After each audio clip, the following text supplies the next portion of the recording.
Migrasyon, pag-asa nga bang maituturing sa mga Pilipino?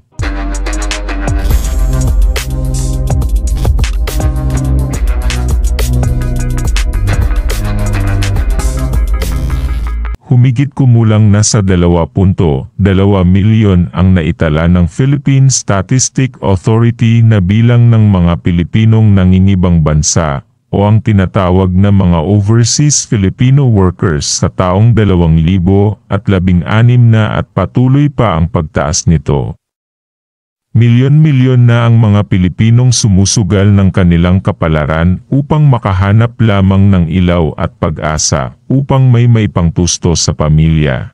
Hahamakin na ang lahat, maibigay lang ang magandang kinabukasang hinahangad ng bawat pusong ang nais lang ay maayos na buhay. Marahil ang unang papasok sa ating isipan kapag narinig ang salitang migrasyon ay ang pangingibang bansa ng mga tao upang makahanap ng magandang trabaho at malaking pasweldo o ang pagtira ng ating mga kababayan sa ibang bansa. Hindi nga naman nagkakalayo ang tumatak sa isipan ng mga Pilipino at ang kahulugan mismo ng migrasyon. Hindi lang ito pumapatungkol sa mga mamamayang nangingibang bansa. Ang kahulugan ng migrasyon ay ang paglipat ng mga tao mula sa isang puk patungo sa ibang puk upang doon manirahan ng panandalian o di kaya'y pangmatagalan. Maraming dahilan kung bakit ito nagaganap, dahil sa kabuhayan, tirahan, edukasyon, oportunidad, at dahil din sa mga sakunang nagaganap sa kanilang pinanggalingan. Hindi lang overseas nagaganap ang migrasyon, dahil sa kahit anong rehiyon o lugar na kapag ang tao ay lumipat, ito ay maituturing na migrasyon.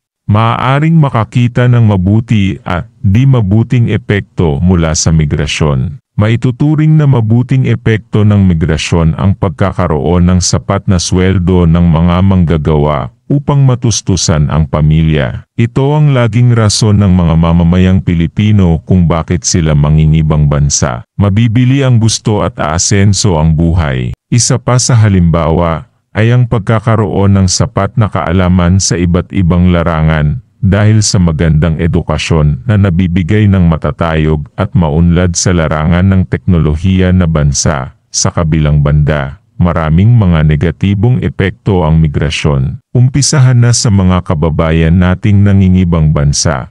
Patuloy silang nawawalay sa mga mahal sa buhay upang magampanan ang tungkulin bilang miyembro ng pamilya. Sunod ay ang pakikinabang ng mga bansang pinupuntahan ng mga Pilipino dahil kilala tayo sa pagiging mahusay at magiliw sa pagtatrabaho na dapat sariling bansa ang natutulungan, ngunit taliwas ito sa nagaganap. Marami na ang naitalang pang-aabuso sa mga Pilipino dahil sa kanilang mga trabahong pinapasukan. Gaya sa bansang Kuwait na mahigit 300 OFW ang pinauwi dahil sa karahasang ginagawa sa kanila ng mga among mapang-abuso. Marami pang kaso ng maling akusasyon ang natatanggap ng ilang OFW, kaya't minsay humahantong na sa masakit na balita gaya ng pangbibitay o pangkikitil ng buhay. Maraming mga balakid at kahaharaping mga pagsubok upang makamit ang magandang buhay na hinahangad. Malaki ang epekto ng migrasyon sa ating bansa, lalo na sa mga nagtataya ng buhay para lamang sa mabuting kapakanan. Masasagot na ba ang tanong na isang pag-asang maituturing ang migrasyon?